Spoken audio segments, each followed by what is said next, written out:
నమస్తే, welcome to our channel.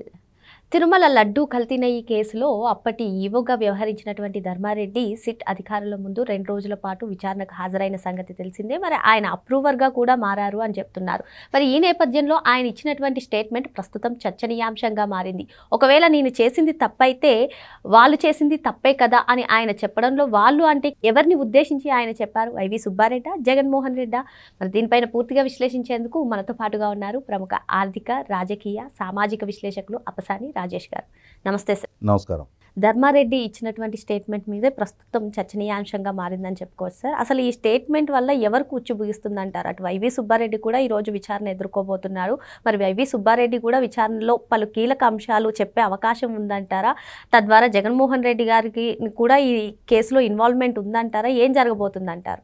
ఇప్పుడు సహజంగా ఏదైనా ఒక నేరము, ఒక కుట్రో, ఒక మోసము దేనికైనా తెలియకుండా పాల్పడితే కొంతవరకు సమర్థనీయం అని చెప్పని అనుకోవచ్చు. తెలిసి చేయలేదులే, పాపం తెలియక ఇటువంటి దాంట్లో ఇన్వాల్వ్ అయ్యాడు, అతనికి అవగాహన కలిగిన తర్వాత మళ్ళీ దాని జోలికి వెళ్ళలేదు అని చెప్పని అనుకోవడానికి ఆస్కారం ఉంటుంది.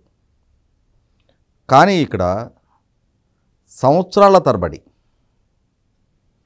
ఐఏఎస్లు, డిఫెన్స్ ఎస్టేట్ అధికారిగా పనిచేసిన ధర్మారెడ్డి, సుదీర్ఘకాలం ప్రజా జీవితంలో కొనసాగుతూ ఉన్న వైవి సుబ్బారెడ్డి, సుదీర్ఘకాలంగా ప్రజా జీవితంలో కొనసాగుతున్న బొమ్మన కరుణాకర్ రెడ్డి, ఐఏఎస్ అధికారి జవహర్ రెడ్డి, ఇవాళ టీటీడీ ఈవోగా పనిచేస్తూ నాడు కూడా ఈవోగా పనిచేసిన ఇంకొక ఐఏఎస్ అధికారి అనిల్ కుమార్ సింఘాల్, వీళ్ళందరూ కూడా తిరుమల తిరుపతి దేవస్థానానికి, శ్రీవారి నైవేద్యాలకి, అలాగే టీటీడీ ఆధ్వర్యంలో పనిచేసే మిగిలిన దేవాలయాలకి ఆ నైవేద్యాల తయారీలో వినియోగించే నెయ్యి, సహజంగా మనకి తిరుమల శ్రీవారికి వారి సేవకు వినియోగించే పూలని ఆర్గానిక్ అంటే పెస్టిసైడ్స్ ఇటువంటివి వాడకుండా సాంప్రదాయ రీతిలో పెంచి పండించిన పూలనే శ్రీవారికి అంటే వారి సేవకు వినియోగిస్తారు. అంటే అక్కడ దేనికి ప్రాధాన్యత ఇచ్చారు? ఈ కెమికల్స్ కంటామినేటెడ్ కాకుండా, ఒకవేళ పురుగు నివారణార్థం అయినా సరే ఈ పురుగు మందులు లాంటి ఈ పెస్టిసైడ్ అవశేషాలతో ఉన్న పూలు శ్రీవారికి సేవకు వినియోగించకూడదు అని చెప్పని. మరి పూల విషయంలోనే అంత బాధ్యత తీసుకుంటున్నప్పుడు, అలాగే శ్రీవారికి పునుగు పిల్లి తైలం అని చెప్పని ఆ తైలాన్ని వాడతారు. దానికోసం ప్రత్యేకంగా పునుగు పిల్లిని పెంచుతారు. అంటే కొన్ని ఆచార వ్యవహారాలని, కొన్ని సాంప్రదాయాలని, కొన్ని పద్ధతుల్ని ఫాలో అవుతూ వస్తున్నారు. అక్కడ అత్యంత పవిత్రంగా ఇన్ని లక్షల మంది అక్కడ అంటే రోజుకి ఆన్ అండ్ యావరేజ్ 65,000 నుంచి వీకెండ్ డేస్లో అయితే 85,000, 90,000 మంది, 95,000 మంది కూడా దర్శనం చేసుకుంటూ ఉంటారు. ఇక ప్రత్యేక పర్వదినాల్లో అయితే 1,00,000 మంది పైన వస్తుంటారు దర్శనానికే. బ్రహ్మోత్సవాలు లాంటి సందర్భాల్లో అయితే, రథోత్సవం లాంటి రోజుల్లో 2 లక్షల మంది కొండ మీద ఉంటారు. ఇంతమంది హాజరవుతున్నా కూడా అక్కడ ఆ ఆలయ ప్రాంగణంలో ఆ శ్రీవారి పవిత్రతకి భంగం కలగకుండా చూసుకోవాలి అనే లక్ష్యంతో శతాబ్దాలుగా కొన్ని ఆగమశాస్త్ర నియమాలను ఫాలో అవుతా అంటే కొన్ని కట్టుబాట్లను మెయింటైన్ చేస్తూ వస్తున్నారు. అటువంటి దగ్గర ఆ శ్రీవారి ప్రసాదానికి వారికి నైవేద్యంగా నివేదించే ప్రసాదం తయారీలో వినియోగించే నెయ్యిని బెస్ట్ క్వాలిటీ ప్రాతిపదిక మీద కొనటం అనేది మొదటి నుంచి, ఇప్పుడు మొదట్లో ఆ స్థానికంగా నెయ్యి సేకరించేవారు, భక్తులు పెరిగి ఎక్కువ ప్రసాదం ఎక్కువ క్వాంటిటీలో తయారు చేయాల్సి వచ్చినప్పుడు అందుబాటులో ఉన్న డైరీల నుంచి ప్రొక్యూర్ చేసేవారు. ఎక్కువ సంవత్సరాల పాటు కర్ణాటక రైతు సమాఖ్యకి సంబంధించిన నందిని నెయ్యి వాళ్ళు కూడా తిరుమల శ్రీవారికి సప్లై చేయడం అనేది వాళ్ళకి ఒక ఆధ్యాత్మిక భావనతోటి లాభ నష్టాలకి సంబంధం లేకుండా కాస్ట్ టు కాస్ట్ వాళ్ళు సప్లై చేస్తూ వస్తున్నారు. ఎవరైనా సరే అలా లాభాపేక్ష లేకుండా సప్లై చేసే వాళ్ళని కాదు అని చెప్పిన వాళ్ళ సప్లైని రద్దు చేసి లోయెస్ట్ రేటుకి ఎవరు ఇస్తారో చెప్పండి అని చెప్పిన టెండర్కి ఎవరిని వెళ్తారా? నీకు బెస్ట్ క్వాలిటీ వాళ్ళు లాభాపేక్ష లేకుండా సప్లై చేస్తుంటే 490 రూపాయలకు వాళ్ళు సప్లై చేయగలుగుతూ ఉన్నారు. అటువంటిది నువ్వు లోయెస్ట్ ప్రైస్కి నువ్వు టెండర్కి వెళ్తున్నావు అని అంటే అక్కడ నువ్వు క్వాలిటీ విషయంలో రాజీ పడుతున్నావు అనేది అర్థమవుతుంది కదా. నాణ్యత విషయంలో రాజీ పడే అటువంటి నిర్ణయం తీసుకుంటున్నావు అనేది అర్థమవుతుంది కదా. ఎందుకు నాణ్యత విషయంలో రాజీ పడ్డారు? ఇవాళ ధర్మారెడ్డిని పిలిచి విచారిస్తున్న సందర్భంలో ధర్మారెడ్డి మనకి విక్రమార్కుడు సినిమాలో ఒక సీన్ గుర్తొస్తుంది. అత్తిలి సత్యబాబు క్యారెక్టరు రవితేజ, అతనికి అసిస్టెంట్గా బ్రహ్మానందం ఉంటారు. వీళ్ళిద్దరూ దొంగతనాలు చేస్తుంటారు. ఒక సూపర్ మార్కెట్లో దొంగతనానికి వెళ్తారు. వెళ్తే ఈ అత్తిలి సత్యబాబు క్యారెక్టర్ దొంగతనం చేస్తుంటే చూసి పట్టుకొని దొంగ అని అరుస్తారు. రవితేజ క్యారెక్టరు, అత్తిలి సత్యబాబు క్యారెక్టరు, నేను దొంగనైతే వాడేం దొర అని చెప్పని బ్రహ్మానందాన్ని కూడా పట్టిస్తాడు. అది సినిమా కామెడీ సీన్ కాబట్టి మనం నవ్వుకున్నాం. ఇక్కడ ధర్మారెడ్డి ఏమంటున్నాడు, నన్ను ప్రశ్నిస్తున్నారు సరే, మరి అసలు నిర్ణయం తీసుకుంది అమలు చేసింది ఆ రోజు నేను ఏఈఓనే. ఈఓలుగా పనిచేసిన ఐఏఎస్ అధికారులు, చైర్మన్గా పనిచేసిన పాలక మండలి చైర్మన్ వైవి సుబ్బారెడ్డి, వాళ్ళని ఎందుకు విచారించట్లేదు మీరు అంటున్నాడు. అంటే ఇక్కడ నీ ప్రమేయం నిర్ధారణ అవుతుంది కదా. తర్వాత రోజుల్లో నువ్వు ఈఓగా పనిచేసావు కదా.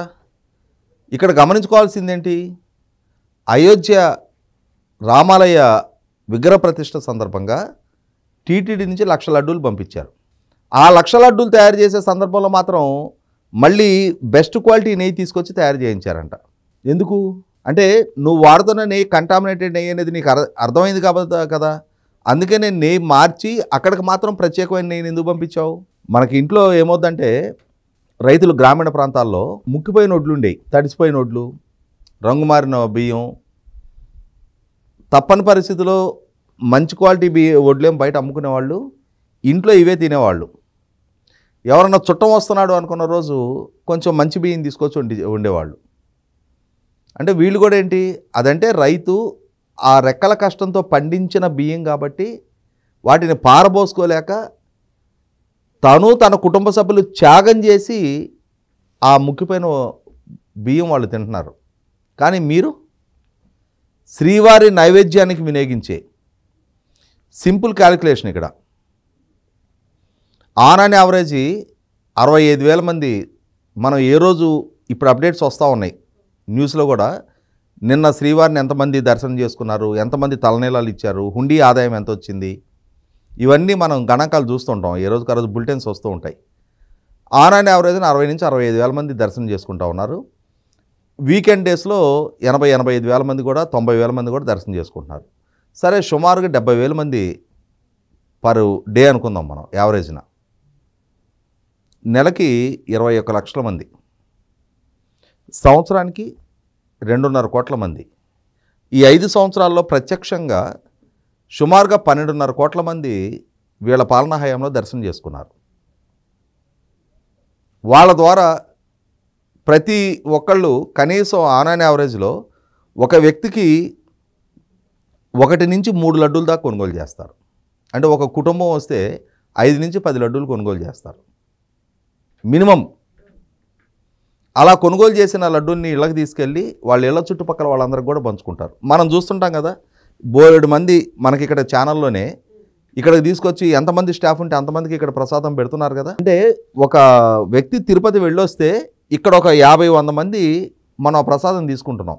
అంటే దాని అర్థం ఏంటి, ప్రత్యక్షంగా శ్రీవారిని దర్శనం చేసుకున్న 2.5 కోట్ల మంది నుంచి కనీసం ఒక 10-12 కోట్ల మంది అదనంగా ప్రసాదం తీసుకున్నారు ఒక సంవత్సరానికి. నేను చెప్తుంది 5 సంవత్సరాల కాలంలో ఇవాళ దేశ జనాభాలో సగం మంది ఆ ప్రసాదం ఏదో ఒక సందర్భంలో తీసుకొని ఉంటారు ఈ 5 సంవత్సరాల టెన్యూర్లో. పైగా వీళ్ళు ప్రధానమంత్రి గారిని కలవటానికి, ఆర్థిక శాఖ మంత్రిని కలవటానికి, రాష్ట్రపతి గారిని కలవటానికి, ఇలా ఈ ముఖ్యమంత్రి అండ్ మంత్రులు వీళ్ళు పర్యటనకు వెళ్ళినప్పుడు కూడా ప్రసాదం తీసుకెళ్ళి వాళ్ళకి అప్పచెప్పేవాళ్ళు, వాళ్ళకి ఇచ్చేవాళ్ళు.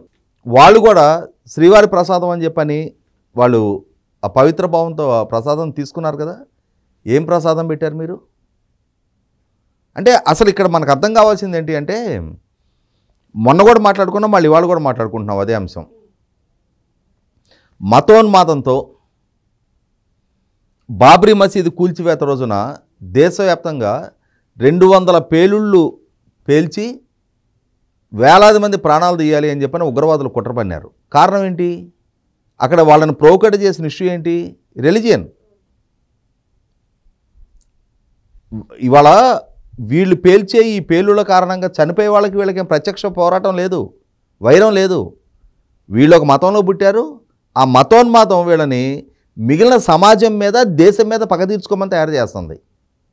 ఇవాళ ఈ వ్యక్తులు ఏ ఉద్దేశంతో ఆ తిరుమల ధార్మికత మీద, అక్కడున్న ఆధ్యాత్మికత మీద, కోట్లాది భక్తుల మనోభావాల మీద దాడి చేశారు?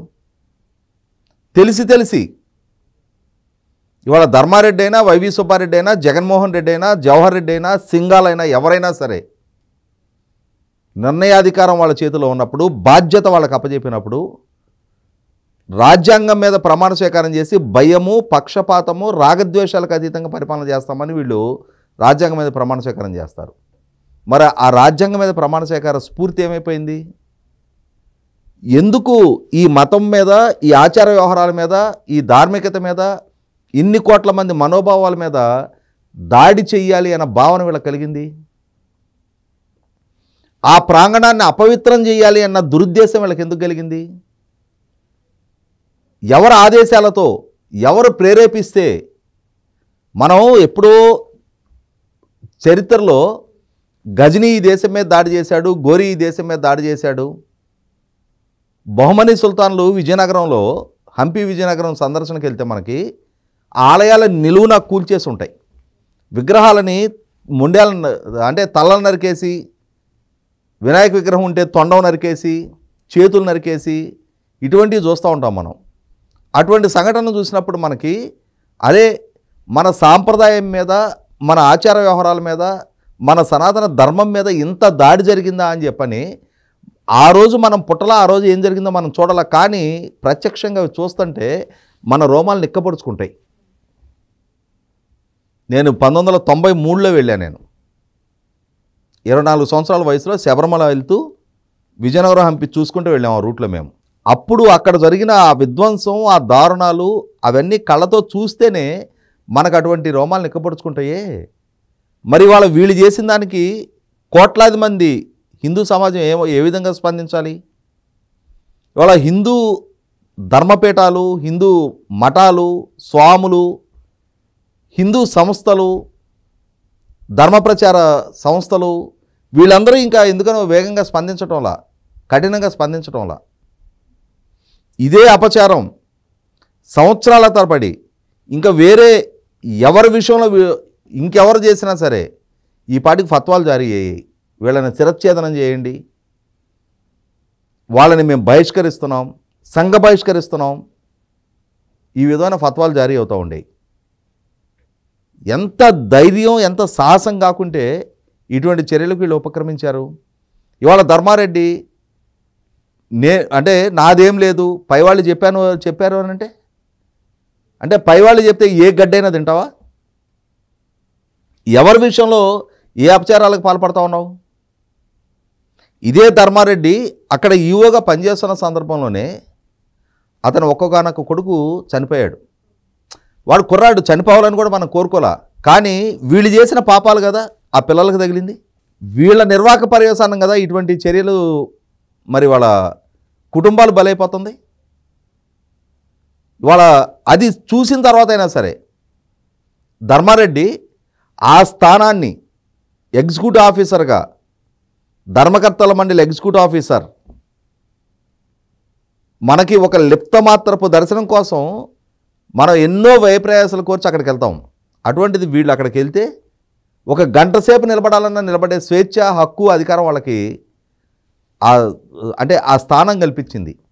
అయినా సరే ఆ స్వామిని చూస్తూ కూడా మరి మనం ఆ గుడి లోపలికి వెళ్ళేటప్పుడు మనకి వేరే రకమైన డిస్ట్రాక్షన్స్ ఉండకూడదు అని చెప్పని అంతమంది జనం తోసుకుంటూనే వెళ్తాం. ఆ వెళ్ళి ఆ దర్శనం చేసుకునే లిప్త మాత్రపు ఆ క్షణం కూడా మనకి స్వామి మీదే మన చూపు నిమగ్నం అవ్వాలి, మన ధ్యాస అక్కడే ఉండాలి అని చెప్పని భక్తుల ఆలోచన వేరే రూపంగా వెళ్లకుండా ఉండడానికి లోపలకి అడుగుపెట్టిన దగ్గర నుంచి నమో వెంకటేశాయ అని చెప్పని మనకు ఆడియో వినిపిస్తూ ఉంటుంది. అంతటి పవిత్రంగా ఉండాల్సిన ప్రాంగణాన్ని ఇంత అపవిత్రం పాలు చేస్తారా? మనకి ఇప్పటి వరకు ఒక్క తిరుమల శ్రీవారి గురించి మనం చర్చించుకుంటున్నాం. కానీ 5 సంవత్సరాల కాలంలో మన రాష్ట్రంలో ఇంకా ప్రముఖ ఆలయాలు చాలా ఉన్నాయి. శ్రీశైలం ఉంది, మహానంది ఉంది, కాణిపాకం ఉంది, అహోబిలం ఉంది, తర్వాత విజయవాడ కనకదుర్గమ్మ గుడి ఉంది, అన్నవరం ఉంది, సింహాచలం ఉంది, అరసవల్లి సూర్య దేవాలయం ఉంది. ఎన్ని ఆలయాలు ఉన్నాయి ఆంధ్రప్రదేశ్ రాష్ట్రంలో? మరి అక్కడంతా ఎటువంటి క్వాలిటీ నెయ్యి వాడారు? ద్వారకా తిరుమల ఉంది, మరి అక్కడ ఏ విధంగా వ్యవహరించారు? ఇవన్నీ కూడా ఖచ్చితంగా లోతైన విచారణ జరపాల్సిన అవసరం ఉంది. వీళ్ళు తిరుమల మీదే ఇంతటి దాడి చేయగలిగే ధైర్యానికి వాళ్ళు ఒడిగట్టారు అని అంటే దీన్ని ఒక సాధారణ ఆహార కల్తీ చట్టాల కింద కేసు నమోదు చేయడానికి వీల్లేదు. ఒక ధర్మం మీద జరిగిన దాడి, అలా దాడి చేయడం ద్వారా కోట్లాది మంది మనోభావాలను గాయపరిచారు, కోట్లాది మంది సెంటిమెంట్స్ తోటి ఎమోషన్స్ తోటి ఆడుకున్నారు. ఎంత కఠినమైన చట్టాలకు ఆస్కారం ఉంటే సమాజం మీద జరిపిన దాడిగా పరిగణించాలి. సమాజంలో విద్రోహాలు పెంచడానికి చేసిన కుట్రలుగా ప్రయత్నాలుగా దాన్ని పరిగణించాలి. నా ఉద్దేశం అయితే ఇవాళ ఈ టెర్రరిస్టు యాక్టివిటీస్కి పాల్పడుతున్న వ్యక్తుల చర్యలకి వీళ్ళు చేసిన పనులకి మధ్య వ్యత్యాసం లేనే లేదు. వాళ్ళ మీద ఏ విధమైన చట్టాలు అయితే ప్రయోగించబడతాయో ఈ సమూహం మీద కూడా ప్రజాస్వామ్యంలో ప్రజల చేత ఎన్నిక కాబట్టి ప్రజలు ఇచ్చిన అధికారాన్ని దుర్వినియోగం చేసి ఆ అధికారం మాటున అదే ప్రజల మనోభావాలతోటి ఆటలాడుకున్న ద్రోహానికి పాల్పడ్డ దుర్మార్గుల విషయంలో చాలా కఠినమైన చట్టాలు ప్రయోగించాల్సిందే, కఠినమైన శిక్షలు విధించాల్సిందే. మళ్ళీ ప్రజా జీవితంలో మేము నాయకులమి అని చెప్పని ముందుకొచ్చే ఇటువంటి వ్యక్తుల్ని కులంపరమైన సైకోఫాన్సీయో, ప్రాంతపరమైన సైకోఫాన్సీయో, ఇంకొక రకమైన సైకోఫాన్సీ తోటి ఆదరించాలి, అనుసరించాలి, అభిమానించాలి అనుకునే ప్రజలు కూడా ఆలోచించుకోవాలి. మరో అంశంతో మళ్ళీ కలుద్దాం. Thank you sir.